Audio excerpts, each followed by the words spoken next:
Assalamualaikum warahmatullahi wabarakatuh. Halo warga Sukawedi, ketemu lagi bareng saya Haris Colek di Mencekam menceritakan email kamu. Dan pada kesempatan kali ini saya akan menceritakan kiriman dari Erwin Syah. Iya, Erwin Syah dan dengan judul Pantang Pulang Sebelum Padam.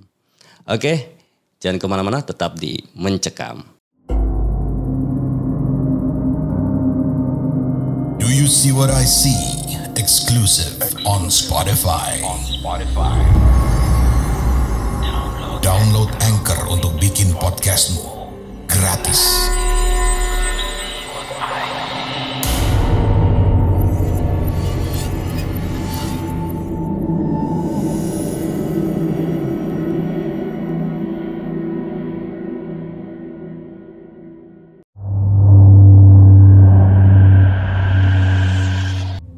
Saya bekerja di salah satu kantor pemadam kebakaran. Gak banyak yang mau ya bekerja dengan pekerjaan seperti ini. Ya mungkin karena dianggap membahayakan. Padahal menurut saya pekerjaan ini sangat baik, mulia, gagah, dan juga ya menjadi kebanggaan tersendiri gitu ya untuk saya dan anak-anak. Saya memiliki beberapa orang teman sebaya. Mungkin 4 orang dan yang lainnya berusia 5 sampai 8 tahun di atas kami ya, yang sebaya ini.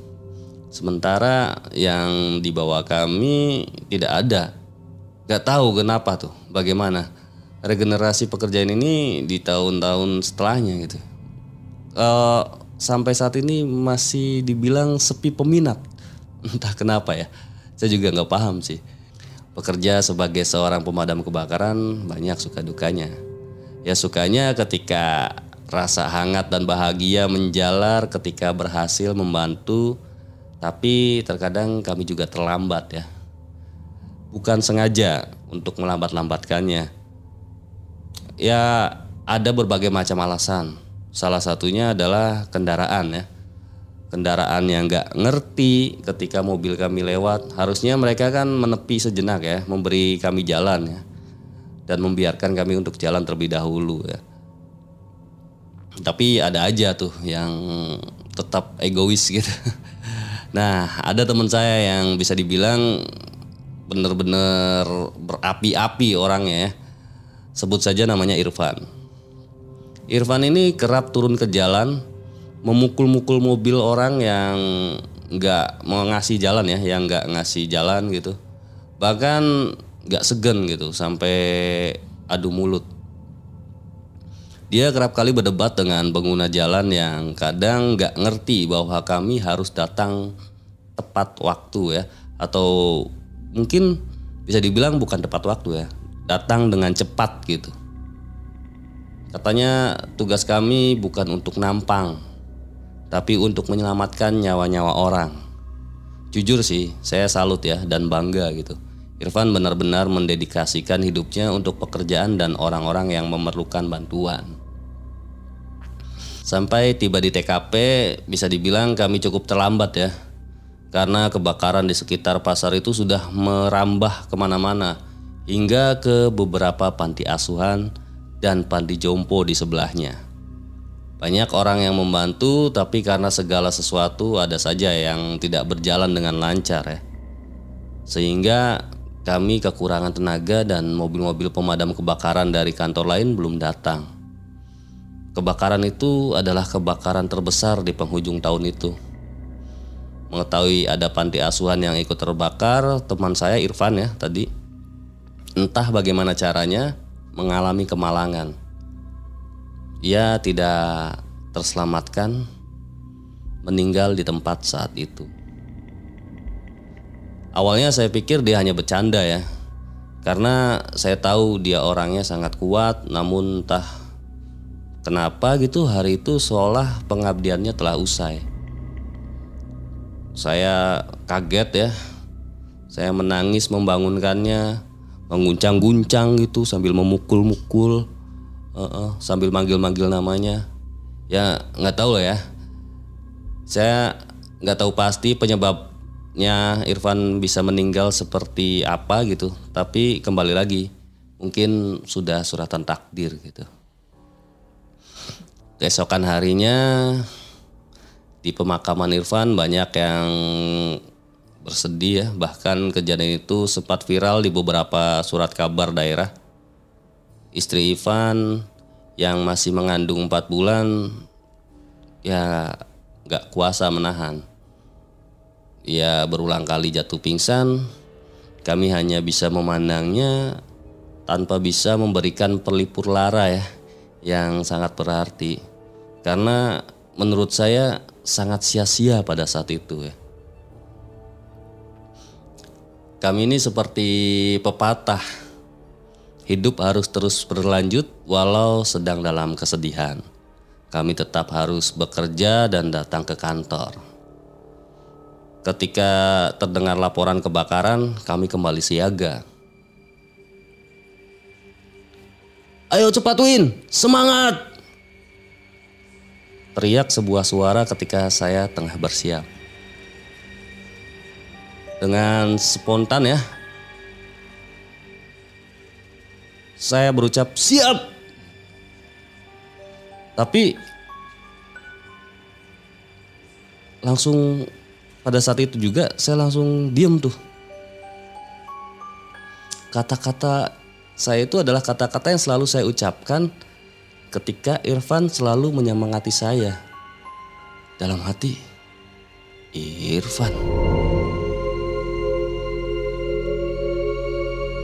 Saya juga di situ mencium aroma parfum yang biasa ia gunakan. Parfum kesayangan, penyemangat, hadiah ulang tahun. Ya begitu ucap Irfan kala itu menyombongkan parfum pemberian istrinya. Saya merinding sejadi-jadinya karena di ruangan loker itu hanya tinggal saya saja yang baru akan turun melalui tiang seluncur ya. Sambil tertegun gitu saya naik ke atas mobil damkar. Oji, salah satu teman saya, menanyakan kenapa wajah saya terlihat pucat gitu. Saya hanya bilang lagi kurang tidur.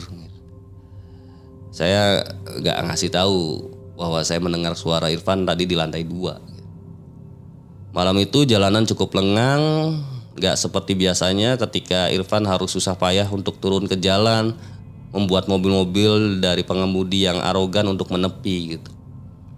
Dari kaca spion saya melihat wajah pucat Irfan tengah tersenyum sambil mengepalkan tangan. Wah, melihat kejadian itu saya merinding lagi dibuatnya gitu. Dalam hati, udahlah, itu bukan Irfan. Itu mungkin jin yang menyerupai Irfan gitu. Ketika kami tiba di TKP ya, lokasinya sebuah rumah mewah 3 lantai. Kami langsung bergerak dengan semaksimal mungkin. Dan entah kenapa saya gak pernah berhenti memikirkan Irfan gitu. Hari itu saya benar-benar gak fokus karena wajah Irfan tuh benar-benar bolak-balik menghampiri. Bahkan ketika di rumah mewah itu, Irfan berada di balkon sambil memanggil saya dan melambaikan tangannya. Saya bertanya-tanya, ada apa ini? Ya, oke lah, tapi saya menuruti permintaannya itu. Ketika tiba di sana, dengan tangga yang bisa bergerak ke sana ke sini dan memutar, saya melihat 2 orang anak sekitar usianya itu 8 dan 3 tahun ya, saling berpelukan seolah berlindung dari api dan asap.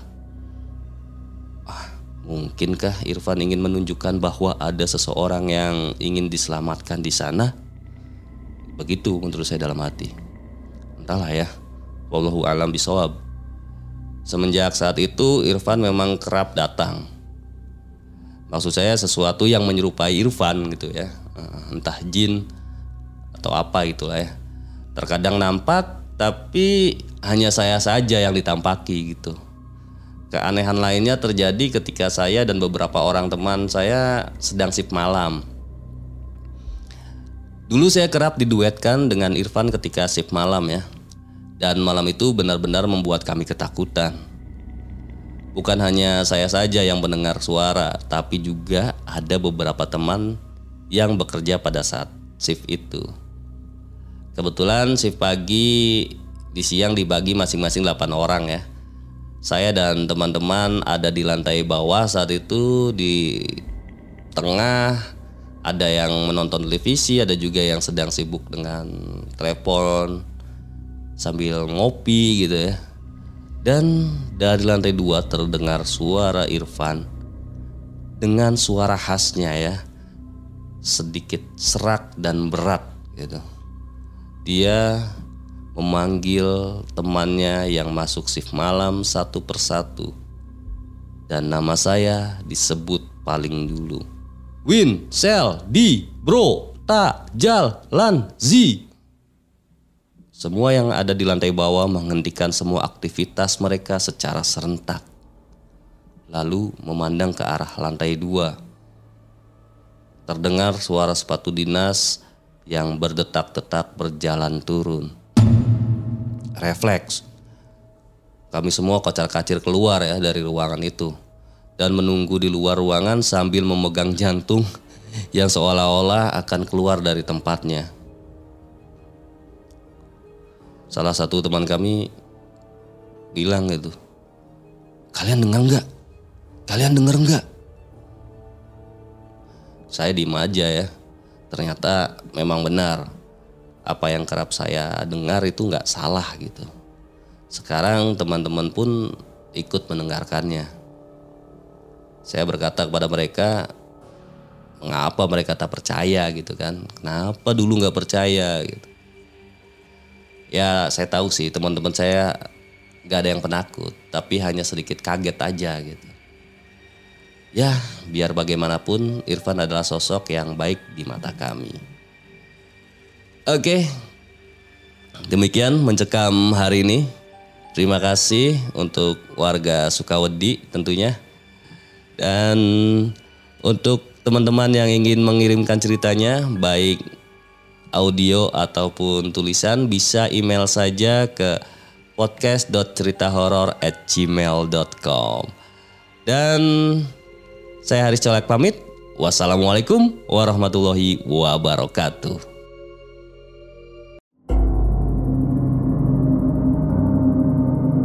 Do you see what I see? Exclusive on Spotify. Download Anchor untuk bikin podcastmu gratis.